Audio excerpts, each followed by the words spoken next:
Welcome to the Story a Day podcast. This is Julie Duffy, encouraging you to be a writer today, not someday. Good morning, good evening, good afternoon. It's Julie here from Story a Day, and I just wanted to ask you how you're doing. How are you getting on? We've been doing some writing sprints over at Story a Day. I do this with the Superstars group throughout the year, and I just want to stop and thank them because their financial and sort of spiritual support over the past couple of years really has allowed me to figure out how to help and how to support writers. So what I've been doing is I've been opening up a Zoom room and just inviting this community to come and write or just do any kind of focused work with me. This is not an idea that I invented. There's plenty of people do this, but it's sort of co-working in a Zoom room, and it's ridiculously effective. I've done this one-on-one with people, and I've done it in groups, and it's really amazing. If you're feeling scattered, if you're feeling like you can't get anything done, then I would encourage you to check out storyaday.org/calendar. And for the next couple of weeks, I'm going to continue running these sessions. There's various times of day. Hopefully one of them will suit you. And you just turn up and I say, we chit chat for a little bit. And then I say, okay, we'll do a 15-minute sprint. And you can do anything you want. If you need to force yourself to exercise, you can turn off your camera and go and exercise. And then when I come back, when the time's up, you come back and tell us how you got on. If you are trying to write, you can do that. Here's how it normally goes. It normally is like a little bit awkward at the beginning because it's a bunch of faces, most of which you don't know, on a screen. And I say, hey, how's everybody doing? And a couple of people who've been right there before will say, oh, hey, how you doing? Here's what I'm working on today. And everybody else is pretty quiet at the beginning. And the first writing session is usually kind of like everybody limbering up, and it's kind of slow. And at the end of it, I'll ask, and people will share their word counts. And it's usually, unless they're doing free writing or morning pages, there's usually like, oh, I wrote 150 words, or I wrote 300 words, which is actually pretty good.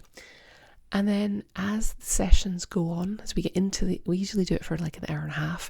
And as the sessions go on, people start to limber up and they'll come back and they're like, oh, that one went really quickly. Oh, I'm really into my story now. Or, oh, I figured out where this scene's going. So it's a wonderful thing, just hanging out with other people on your screen and writing. I mute everybody during the writing sprints so that we're not disturbing each other.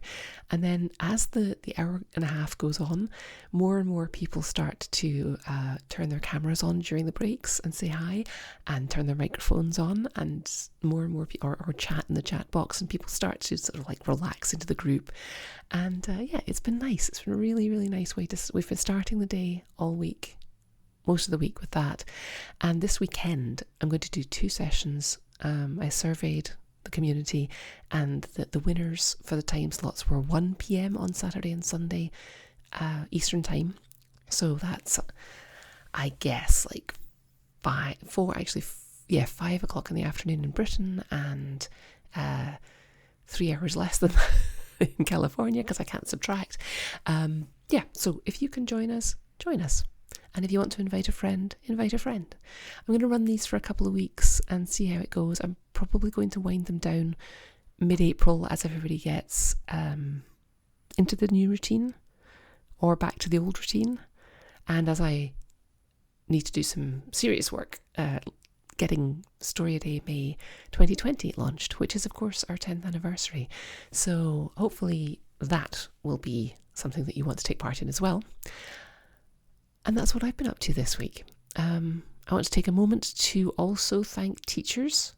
My kids are at home and their teachers have been scrambling to put everything they had intended to do for the rest of the year, both online and into live sessions. So it's quite funny around here because my kids are like little businessmen now, complaining about their calendars and their teleconferences, and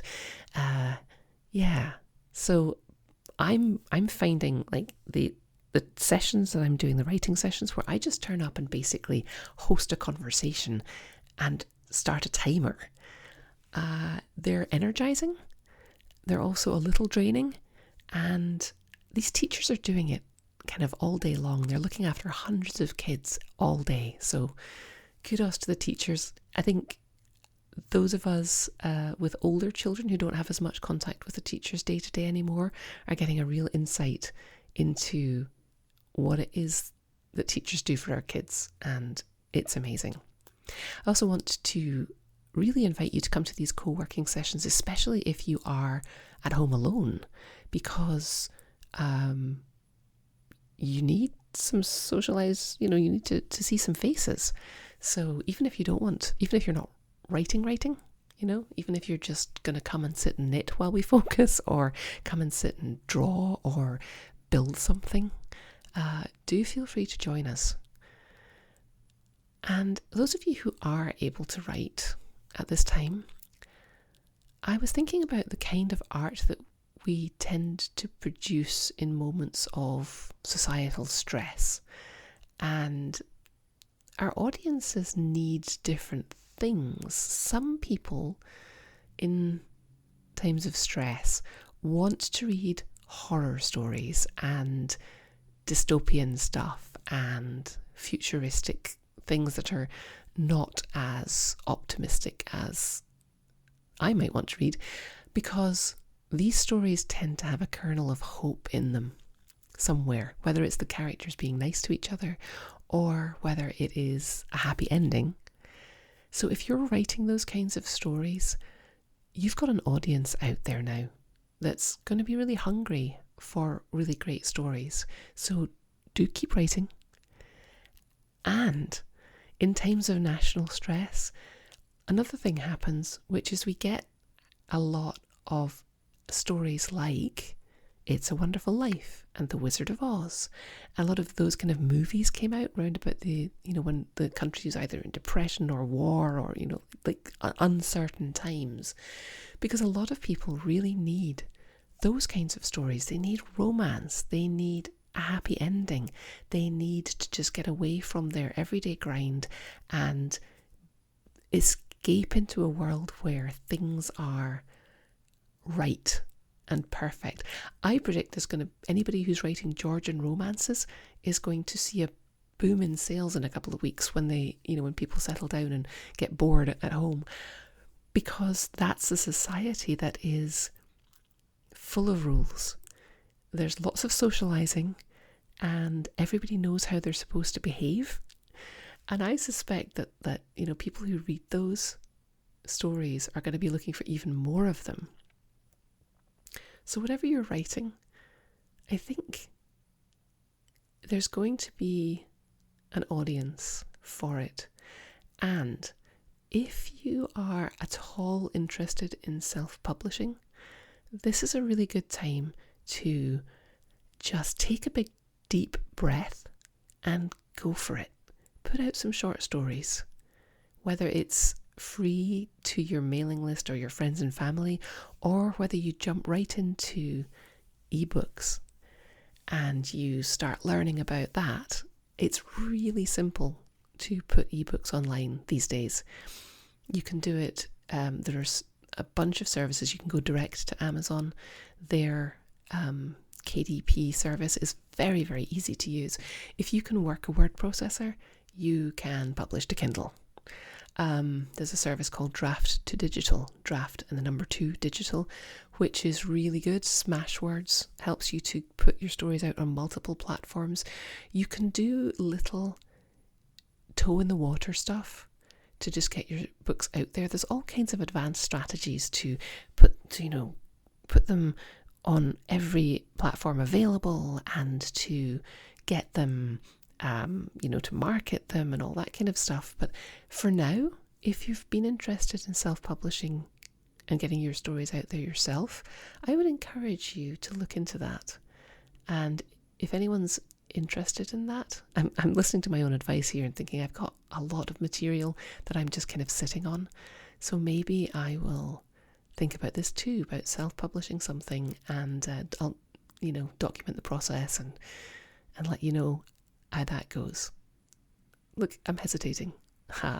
But It's super easy to do. It's nerve-wracking, but I think it's a good time to try it because everybody's trying new stuff right now, and there's not a huge risk. If you try it, it doesn't work, you just take the book down. If if you're embarrassed by what you did. So find other writers to help you edit it. Find information online. Maybe even just share stories within your own groups. But be bold and be generous, and remember that this work you do is done for yourself, but the ripples from it go out into the world. From you doing the work, it makes you happier, which makes the people you live with happier. To the stories that you share, you don't know who needs to hear what you had to say. And you may never know. You may never hear. You won't hear from the majority of your readers. But sometimes when you put work out into the world, somebody writes and tells you what it meant to them. And what we do is a service. Writing these stories is a service. And I applaud you. If you're having trouble writing creatively at the moment, there's a prompt that I put up online on Wednesday of this week at storyaday.org, which has a creative writing prompt, and it also has a just sort of warming up and getting started prompt writing exercise. So pop over to the site, check out this week's writing prompt, check out the calendar, and see if you can make it to any of the writing sprints that I'm hosting. It's called the Story a Day Virtual Cafe. And yeah, hang in there. Get in touch, let me know how you're doing. And most of all, keep writing.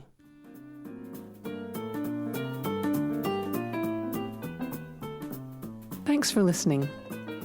Why not come over to the blog at storyaday.org and check out this week's writing prompts and articles.